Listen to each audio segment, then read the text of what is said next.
Halo semuanya, apa kabar? Mudah-mudahan sehat selalu. Jumpa lagi dengan saya, Prof. Dentia Hulu di Permisaro Channel. Di video kali ini kita akan membahas mengenai sebuah kabar baik terkait dengan peraturan pemerintah yang menyatakan bahwa seorang P3K itu bisa saja menjadi PNS. Lalu bagaimanakah caranya teman-teman dan bagaimana juga persyaratannya? Untuk itu silahkan simak terus video berikut ini sampai selesai. Jangan lupa like, subscribe dan nyalakan loncengnya karena itu semua adalah gratis dan gak berbayar. Oke lah Bapak Ibu dan teman-teman semua, di sini kita akan membahas mengenai status P3K, apakah bisa menjadi PNS atau tidak. Nah, di sini teman-teman jawabannya adalah tentu boleh. Nah, hal ini punya dasar tertentu teman-teman, yaitu dasar hukum sebagaimana yang tercantum dalam Peraturan Pemerintah atau PP dengan nomor 49 tahun 2018 tentang manajemen P3K. Artinya di sini teman-teman bahwa di dalam peraturan tersebut dibahas di mana seorang P3K itu tidak tertutup kemungkinan atau tidak dibatasi untuk menjadi PNS, di mana pada pasal 41 ayat 1 dalam peraturan pemerintah tersebut disebutkan bahwa P3K dapat mengikuti seleksi pengadaan PNS sesuai dengan ketentuan peraturan perundang-undangan. Nah, di sini kita akan membahas bagaimanakah persyaratan untuk P3K tersebut menjadi seorang PNS. Yang pertama sekali yang dilakukan adalah mengajukan pemberhentian.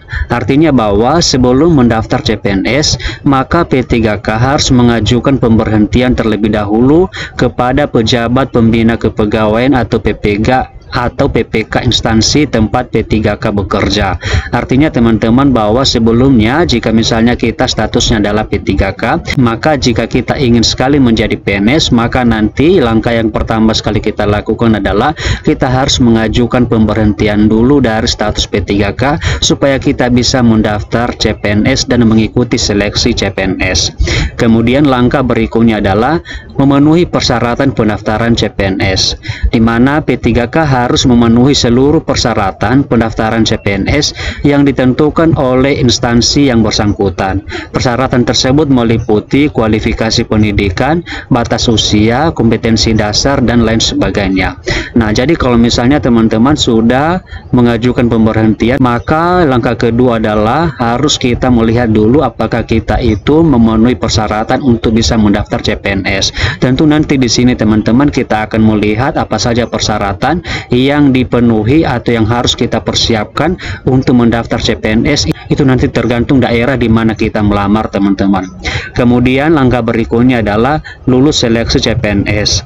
Setelah memenuhi semua persyaratan, maka P3K harus mengikuti dan lulus seluruh tahapan seleksi CPNS, meliputi seleksi administrasi, SKD, dan juga SKB. Kemudian di sini kita jelaskan mengenai terkait permohonan pemberhentian sebagai P3K. Hal ini telah diatur dalam pasal 53 ayat 1 huruf C dan pasal 67 Peraturan Pemerintah nomor 49 tahun 2018 tentang manajemen P3K. Sesuai ketentuan ini, P3K mengajukan permohonan PHK secara tertulis kepada pejabat berwenang sesuai jabatannya.